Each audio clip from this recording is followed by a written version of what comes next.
Hello, dear victims of global madness. How are you? I hope you're all doing very well and keep on staying safe. Today I'm going to meet an incredible person, another incredible person. As you know, everyone I meet are incredible. And he has a very interesting story of hopping on and off from place to place. And he had very interesting lockdown adventure. And I hope you will enjoy his conversation, our talk on this podcast on episode 8. Let's welcome JJ, my guest of episode 8. Hey, JJ. Can you hear me? Yes. Hello. Perfect. You're already on a call being recorded here with us. JJ, usually I give a stage to the guest to introduce themselves. So I think I'll stick to the tradition. So would you like to share a couple of words? Who is JJ? Where is he now? What is he doing, etc.? Sure. So I'm JJ from Mythical City Games, which is a video game development studio in Vancouver, Canada. I'm currently in Istanbul in Turkey, and I've been here for the last 3 months, and before that traveling as well a little bit in Malta for a few months, and looking forward to the summer and seeing how things change and improve in the world. Great. Thank you very much, JJ. Guys, I had the pleasure to meet JJ in Malta a few months ago, and it was really nice connecting with him. He has such a nice positive energy, which being transferred to you through his friendly approach and super knowledgeable guy in his field and beyond that. And you had some interesting moments during the lockdown. Where were you when this pandemic situation all started a year ago, sometime in March, I guess? Yeah, so when it all started, I was actually going to a video game conference in Taiwan at the beginning of 2020. So in January, and the conference, which I had planned for a while to go there in Taipei, was like one day before my flight to Taiwan. But since I had the ticket and everything planned and set up and business meetings and things, I still ended up going to Taiwan, even though the conference was canceled, and tried to make the most of the situation and tried to make the most out of it from a business. And it was just as kind of things were starting in China then, and there were no like lockdowns yet or anything. And in Taiwan, the situation was very good, and regular kind of normal life. But of course, people took some more precautions or being a little bit more careful there. And so I stayed in Taiwan for a few weeks to do the most there, and then was planning to go to Philippines for another business meeting, but the day before my flight to the Philippines, the flight was canceled by the airline because Philippines had closed to Taiwan, so that was canceled. So then I ended up going. So I still had some kind of time, and so I ended up going to Thailand for a few weeks, and then in March through Hong Kong, came back to Canada just as things were starting to close down. So then a few days after I got back to Canada, everything had closed down, and they started implementing kind of the quarantines for flights back. So things started to really lock down at that point. Yeah. I guess when you just started your trip, you didn't expect that something going to be so big, so you were not really much scared going to Taiwan and further traveling to Thailand, because we're like, that's another disease which you're gonna bypass us and will not affect us at all. And I was traveling at that time as well, hopping from a place to place, and they're like, okay, everything's gonna be fine up until like catching my last flight and tell me, oh, listen, dude, they're locked down everywhere, and you're arriving to the ghost places, like. So you came to Canada and you realized that you were like so close to the epicenter of everything is happening. What were the feelings you were experiencing, or you were just pretty neutral to that? Well, it was a little bit strange, like having been in that part of Asia just as things were kind of starting and spreading around there, but I didn't feel too bad about it or worried, because I saw that both in Taiwan and in Thailand, they were doing such a great job of being extra cautious and without closing anything or without locking anything down, but a lot of like precautions sort of along the way. So in the public transit or any kind of like office building or public things, like a lot of temperature checks, a lot of like sanitizer available everywhere. Some use of masks. It wasn't quite widespread yet, but people seem to be a little bit more careful. And even in Taiwan, even though this was just the very beginning and there was no cases, I think, in Taiwan at that point, or maybe very few, they were very careful. And even on my phone, I would get like a notification saying like, oh, this area has a lot of people in it, maybe avoid this area for the next like day or something like that, like at the beginning of the day. And my phone was not a Taiwan phone or Taiwan SIM card or anything. It was just a Canadian SIM card. And they had like such a good system that it used the kind of emergency messaging system, and it would just give you this little notification, and it wasn't intrusive or anything, but it just showed you, hey, like this part of the city is best maybe avoid if you don't have to go there. And it was really nice, and kind of they kept everything kind of safe and careful without really making you feel like things were closed or life had slowed down or anything. So I felt very comfortable spending time in those places. In Thailand, for example, they had like when everybody got off the train there, and when everybody got off the train at like this little train station kind of in a small town, and they were having like temperature checks and sanitizer for everybody, and like just checking, like just kind of taking these extra precautions. Very simple, very low cost sort of like solutions and precautions. And so I saw that people were careful about it, and they were dealing with it in a calm sort of way, but it made me feel a little more comfortable, and it was still, at the time, it was just such small case numbers that you've heard of that it really didn't seem like that big of a problem, especially for such big countries that had a lot of people. So I really didn't start to get like worried about it or anything until. And going through Hong Kong as well, it seemed like it was really well under control, and the situation was really good there. And I didn't really start to feel like much of a pressure kind of worry about any of it until I got back to Canada, and the sort of panic started in Canada, where it was closing down to like flights and closing down public spaces and offices and things, and just like one week after another there was like something was being closed. And then this whole like toilet paper shortage started. I was just going to ask, did you also have this toilet paper madness? About everything. Yes, it was. And I had to move apartments to a different apartment, and I didn't have, like, after having been away for 2 months, I didn't really like have any of these like supplies, and I had to move to a new apartment. And just I went to like the grocery store, and I was like, what happened to all the toilet paper? This is ridiculous. And people were just like really getting scared and freaking out.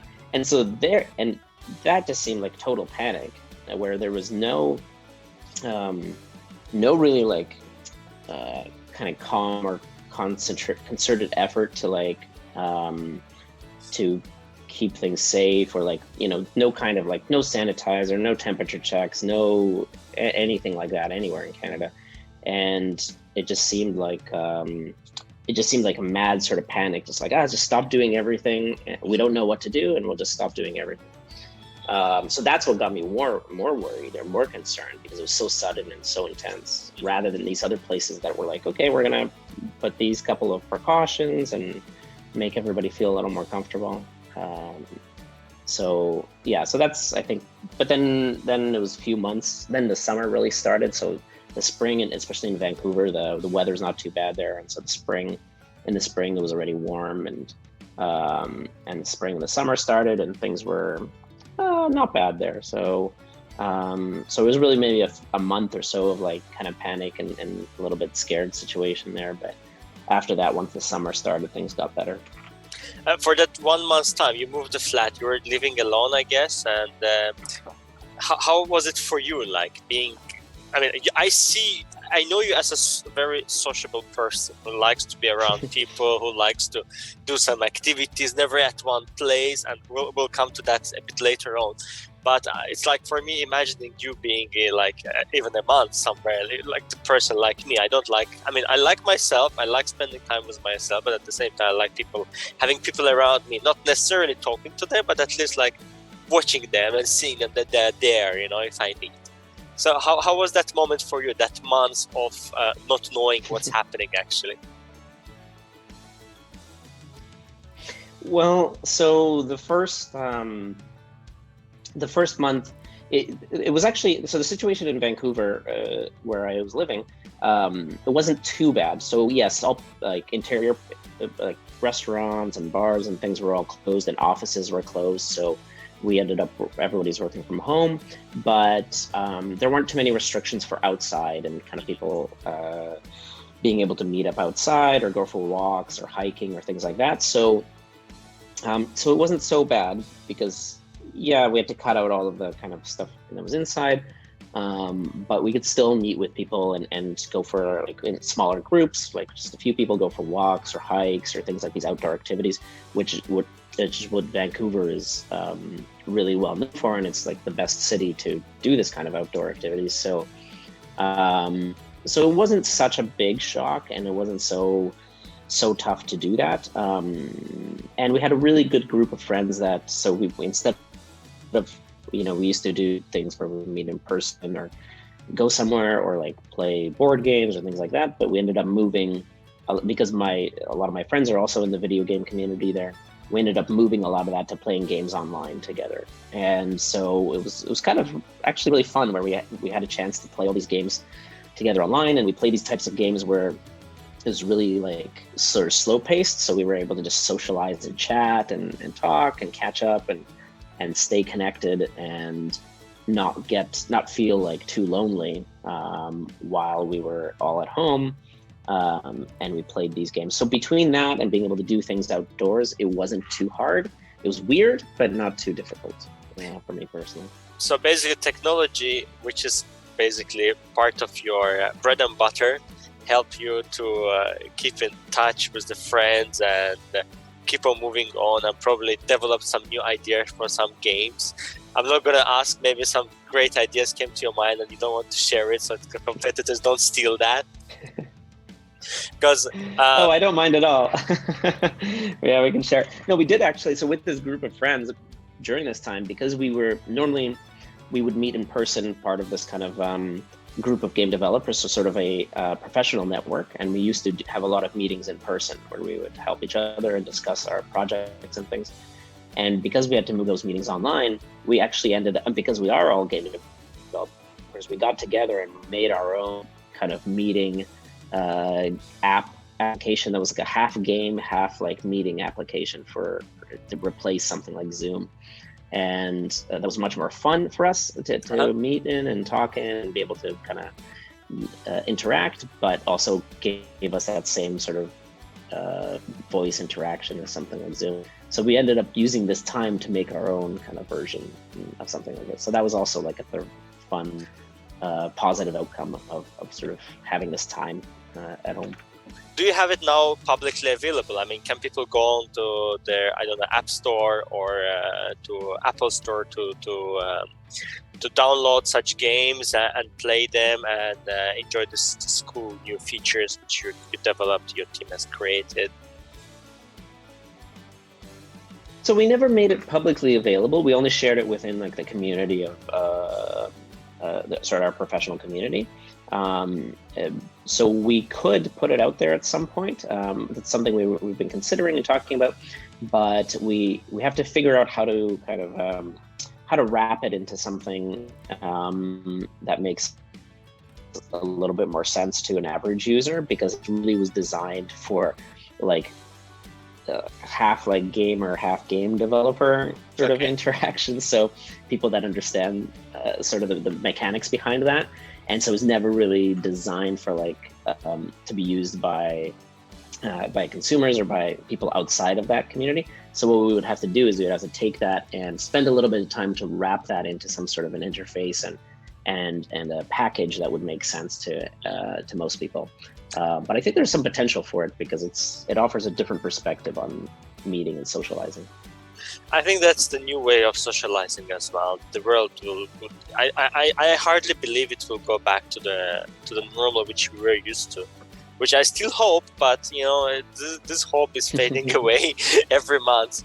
But I had friends who developed their own games, sort of opening the Zoom and pouring the glass of wine and just cheering across the channel, across the call. So that was all the game was about. So it would be nice to have something more logic added to that. But yeah, that was the condition.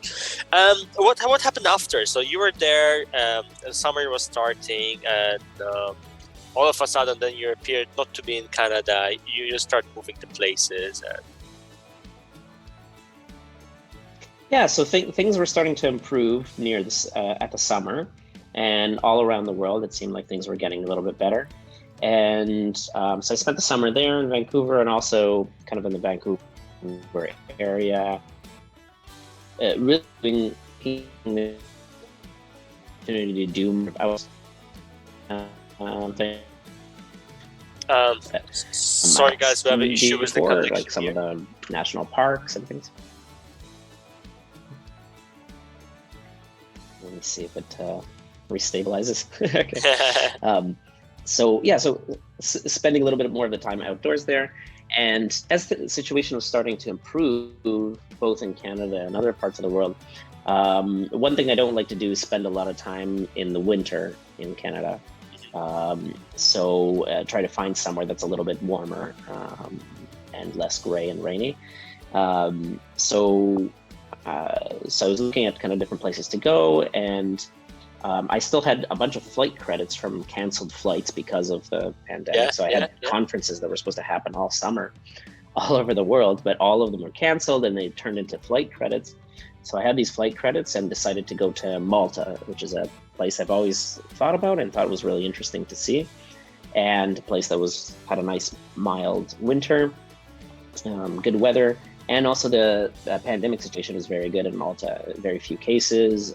It seemed like there wasn't as much of an issue as in other bigger countries. The fact that it was an island too seemed like it was a nice kind of safe place to go to. So once the summer was over in Vancouver, I picked up and decided to go to Malta for 3 months to give that a try. Weren't you worried that you'll get stuck there because of the situation can change, or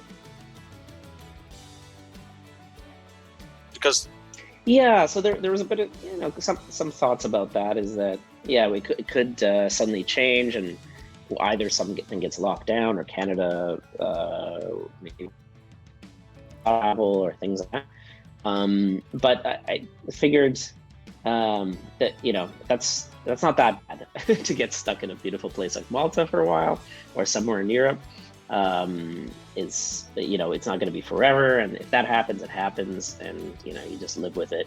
But not kind of spend a lot of worrying and coming up with ideas and excuses for why not to do it. Instead, just go do it, see what happens, and where the universe takes you. Okay. And after some time, your journey in Malta was coming to to sort of a break, and then you took another decision to go to the different place.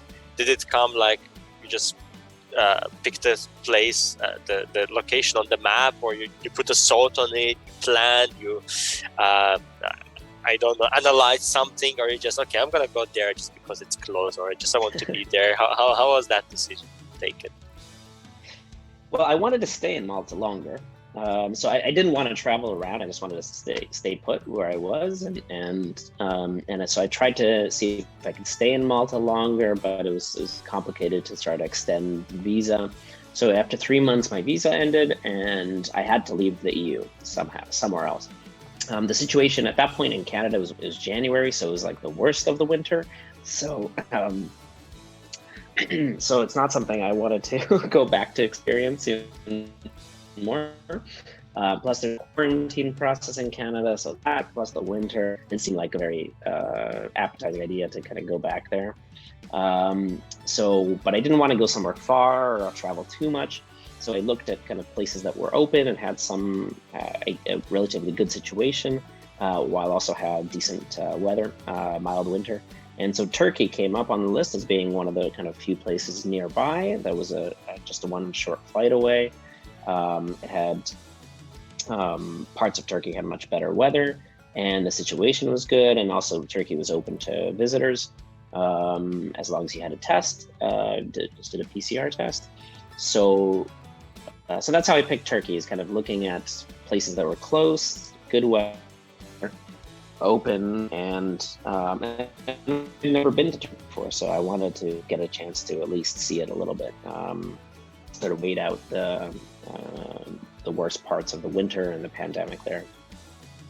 I think you got there at the right time, in between the strict measures, because I believe now they imposed some measures which became a bit stricter. But I saw you traveling. I mean, guys, JJ is type of people who love traveling like me, and like probably many of you. And we always try to use any excuse to change a location and explore new places, see new people, and exchange the cultures.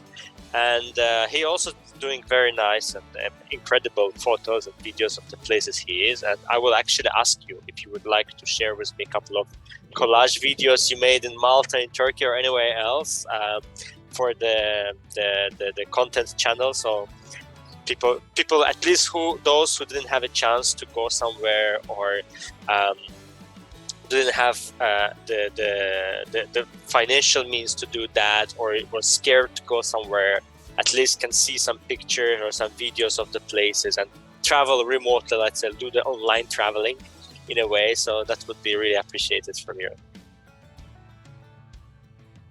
Yeah, absolutely. I'd love to. Yeah, I'd love to share.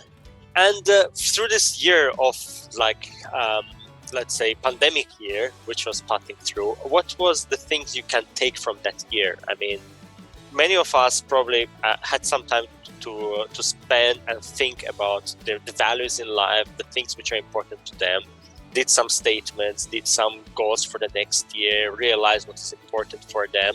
In fact, tonight I'm going to share a video of one of the talks with the person you know, who really took like super brave decisions, and I really admire what she was doing. And yeah, that was what she took from that year, what she learned that year. And what was yours? What was your learning path in that year? And what would you like to share with people out there who probably will be watching our chat? Well, one of the things that, and I think a lot of people did this, but one of the things I really appreciated and thought a lot more about was reconnecting with people, using that time to reconnect with family and friends, and that during kind of your day-to-day busy life and normal life, we have such a hard time to communicate and talk to some of the people in our lives that we know from our past and that we've lost touch with.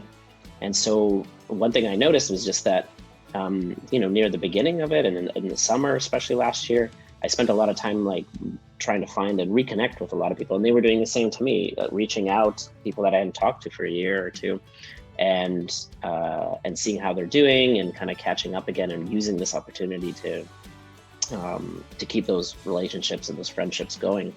So I think that was really great. And I saw a lot of people doing that. I think it was a really nice sort of side benefit from it, from all of this. And so it got me kind of thinking more about that, to do that more regularly, and to stay in touch with people, and to just not forget to take a little bit of time and reconnect with some old friends, and reconnect with family, and spend more time talking to family. Like, because in a busy kind of life, you're running a business, you're doing all this, you forget like to call your family or to spend time with them. But for example, with my brother, like we ended up spending a lot more time playing like you as an excuse to talk together, we play online games together, talk and chat, and we spend hours just on the phone while we were playing the game together. And again, it was like a really great way to like spend time together. And in the years before that, we lived in different cities, and we didn't communicate quite as often. So I think that was a really nice thing, and I think people, if they remembered that and thought about that and did it themselves and keep it up, I think that's a really like good way to take something positive away from all this. And then the other big thing was to, and again, I think a lot of people also have this sort of ideas of just thinking, what are some of those things that are really important to you, or those things that you always wanted to do in your life? So like Malta was one of those items on my list that I really always wanted to go to. I had it in my mind, and I'd been thinking about Malta for a long time, for whatever reason, and wanted to just experience it and see it, and I kept putting it off, and then not worrying too much about what's going to happen, what's the dangers, what's the worries of what could be there. Just going there and doing it and seeing the place, and crossing that thing off the list, but also spending time and enjoying it.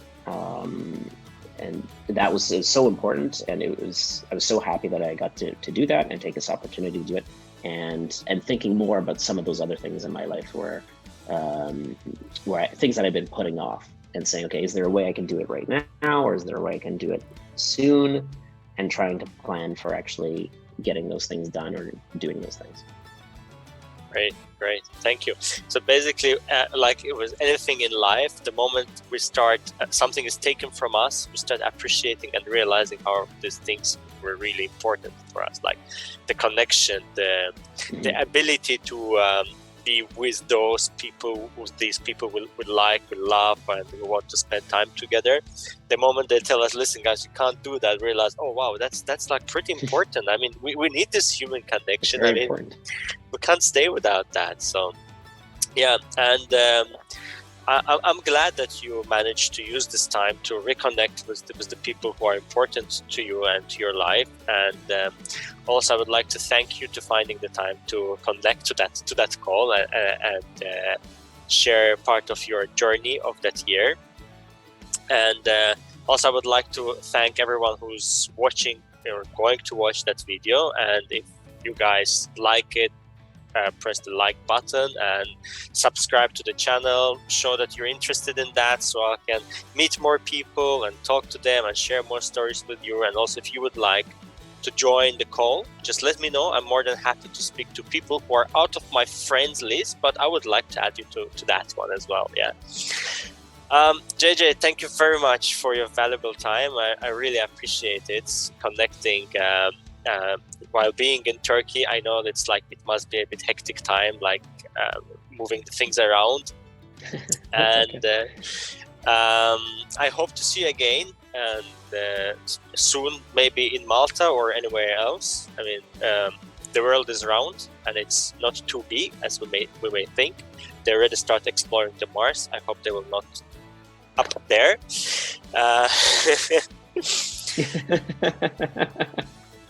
Good point. Yeah. So, is there anything else you would like to share with us? Any other message you would like to put out there? No, I mean, thank you so much for having me too, and I'm really glad you're doing something like this and getting some of the stories out there of what people have been doing, and how people have been moving forward with their lives. Because I think it's a really important thing. A lot of people I talk to, and some friends of mine or some people that I know definitely have, gone some of the direction of slowing or stopping some of the things they wanted to do, or kind of feeling like they can't do anything. And I think there's still all kinds of things that you can do. And if you don't feel comfortable traveling somewhere, or if you don't think you should, or you're not in that position to be able to, there's so many other things that you can still do to kind of to stay active and stay interested in your goals. And so I think doing this, like showing how other people are doing this process and being able to achieve some of their goals and think about their life and what they want to do. This is a great way to get that message across. So I think it's really great that you're doing this, and it's really nice to chat with you again. And yeah, for sure, we will meet up somewhere, whether in Malta or Azerbaijan or somewhere along the way. Like you said, the world's not too big. Yeah, great.